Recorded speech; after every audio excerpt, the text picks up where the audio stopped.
திருப்பூரில் முறையான ஆவணங்கள் இன்றி தங்கியிருந்த நைஜீரியாவை சேர்ந்தவர்களிடம் போலீசார் தீவிர விசாரணையில் ஈடுபட்டனர்.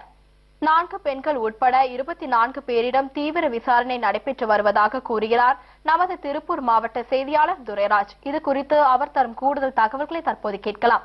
வணக்கம் துரைராஜ்.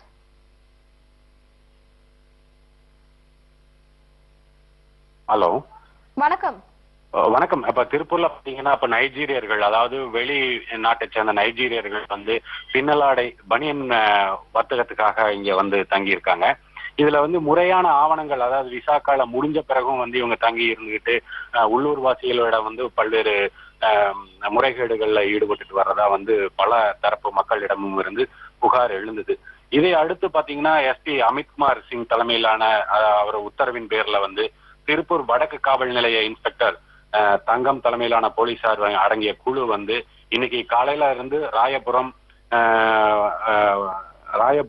கொங்கு மெயின் ரோடு உள்ளிட்ட பல்வேறு பகுதிகளில் வந்து சோதனை மேற்கொண்டாங்க.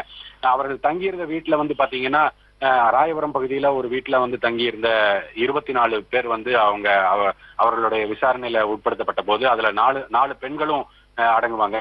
இந்த 24 பேரும் இப்ப விசாரணையில திருப்பூர் வடக்கு காவல் நிலைய அதிகாரிகள் வந்து இன்னைக்கு விசாரிச்சுட்டு இருக்காங்க. இதுல 9 பேர்கிட்ட வந்து 4 பெண்கள் உட்பட 9 பேர்கிட்ட வந்து இதுவரைக்கும் வந்து முறையான ஆவணங்கள் இல்லை அப்படிங்கிறது கண்டுபிடிச்சிருக்காங்க. மேலும் அந்த 24 பேரிடம் மேலும் வந்து விசாரணை தீவிரமா இருந்துட்டு இருக்கு. சர்மிளா, உங்களுடைய தகவலுக்கு நன்றி துரைராஜ். நன்றி. சிறிய இடைவெளிக்கு பிறகு மேலும் பல செய்திகளை பார்க்கலாம். தொடர்ந்து இணைந்திருங்கள் நமது கேப்டன் நியூஸ் தொலைக்காட்சி.